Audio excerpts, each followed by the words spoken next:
O sol da tarde pairava baixo sobre a rodovia 101, projetando longas sombras através do asfalto rachado, como dedos se estendendo em direção ao horizonte. O ar cheirava a asfalto quente, ervas do campo e um leve toque de óleo de motor, que impregnava tudo naquela parte do Rio Grande do Sul.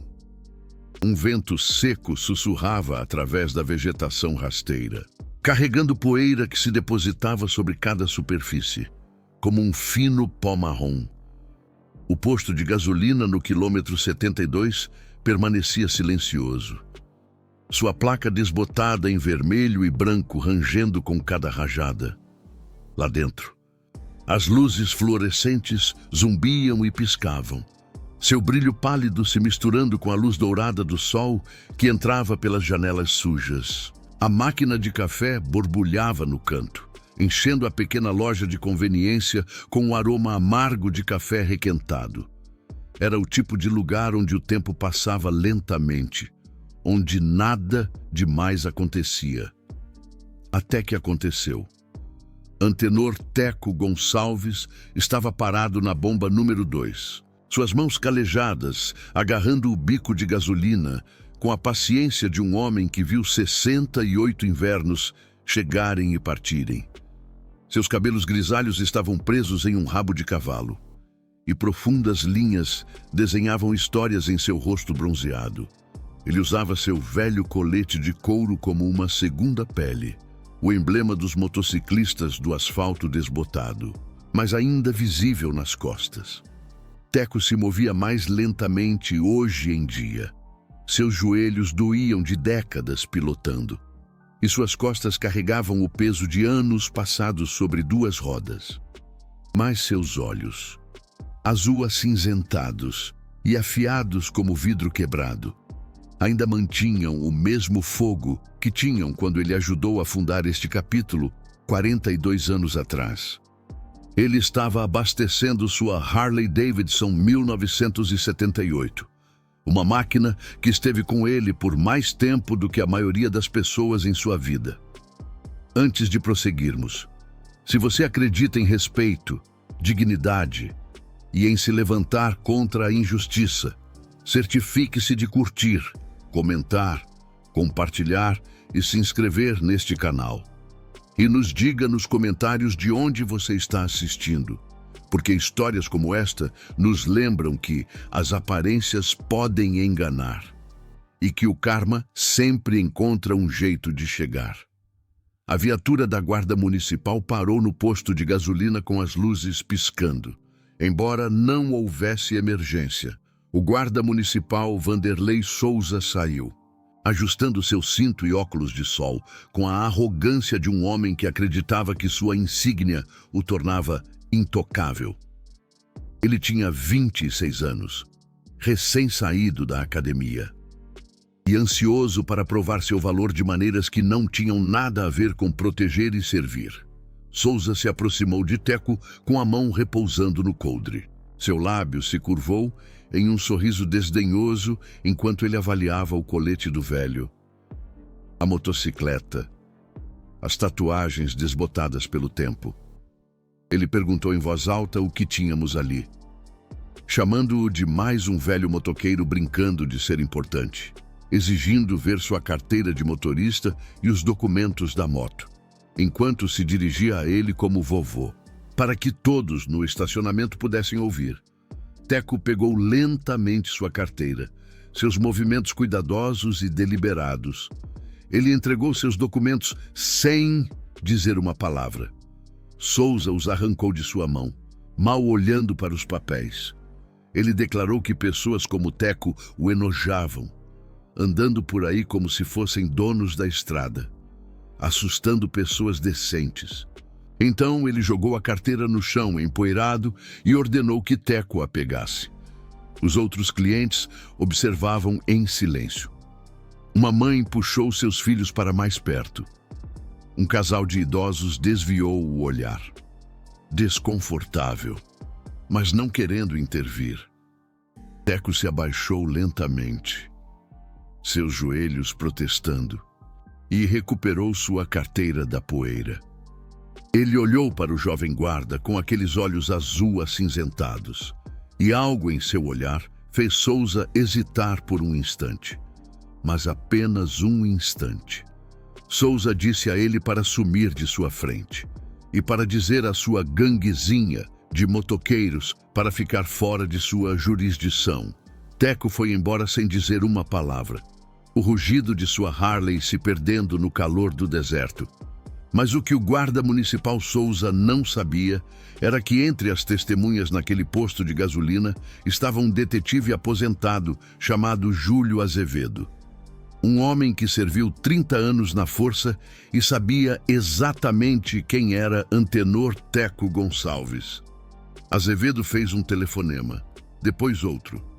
Em 1 hora, a história havia viajado por canais que o jovem guarda municipal Souza nem podia imaginar.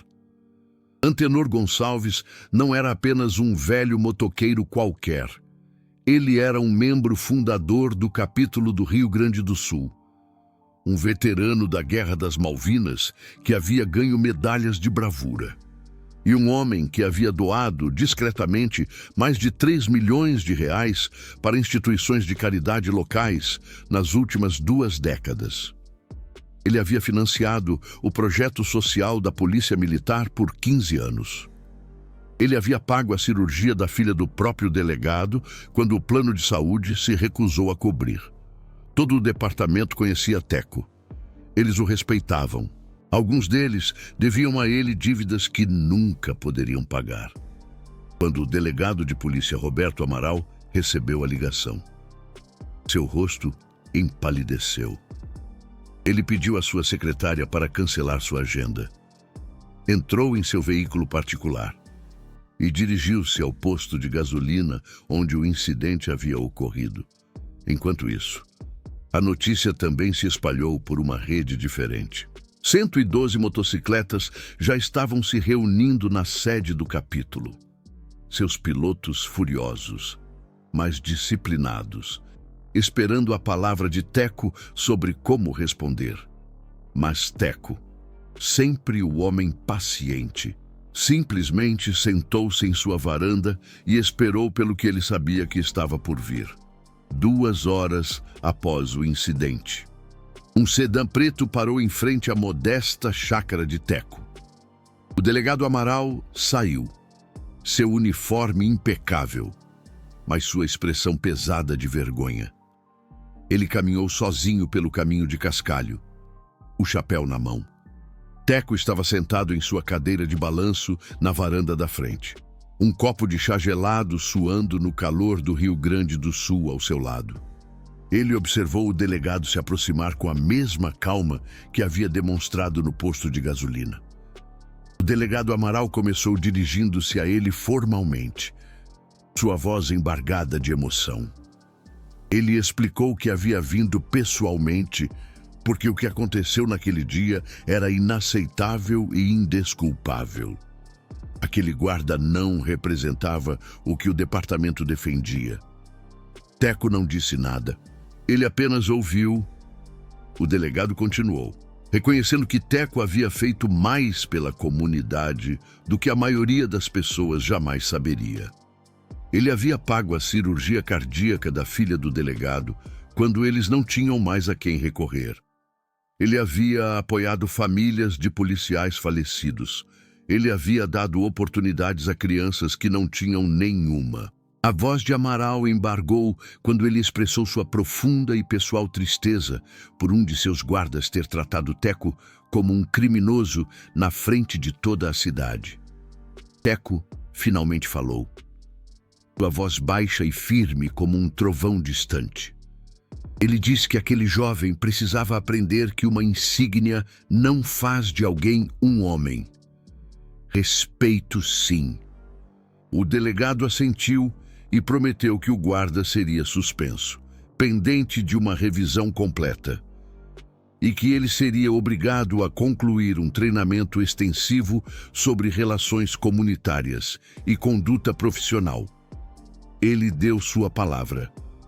Teco olhou para o horizonte do deserto. Então, de volta para o delegado, ele explicou que havia pilotado por essas estradas por 42 anos e havia visto policiais que eram heróis e policiais que eram covardes, com a maioria caindo em algum lugar intermediário. Ele fez uma pausa. Então acrescentou que o jovem ainda tinha tempo para se tornar melhor, se ele escolhesse. O delegado Amaral enfiou a mão no paletó e tirou um envelope. Lá dentro havia uma carta formal de desculpas do departamento, juntamente com suas informações de contato pessoal. Ele disse a Antenor, o Teco, que se ele precisasse de alguma coisa, para ligar para ele diretamente, sem hesitar, enquanto o delegado se afastava. O som distante de motocicletas ficava mais alto. 112 motociclistas surgiram na elevação da estrada, seus cromados brilhando sob o sol poente. Eles tinham vindo para apoiar seu irmão, mas o encontraram sentado pacificamente, um leve sorriso cruzando seu rosto marcado pelo tempo e pelas estradas. O velho ergueu seu copo de chimarrão num brinde silencioso. A justiça pareceu ter chegado sem que um único motor precisasse rugir de raiva. E antes de terminarmos, temos um pedido especial para você. Comente abaixo com as palavras "Respeito não tem idade", para mostrar que você apoia Antenor, o Teco e todos que já foram julgados pela aparência, em vez do caráter. O que você teria feito no lugar de Antenor? Teria permanecido calmo ou teria exigido respostas ali mesmo?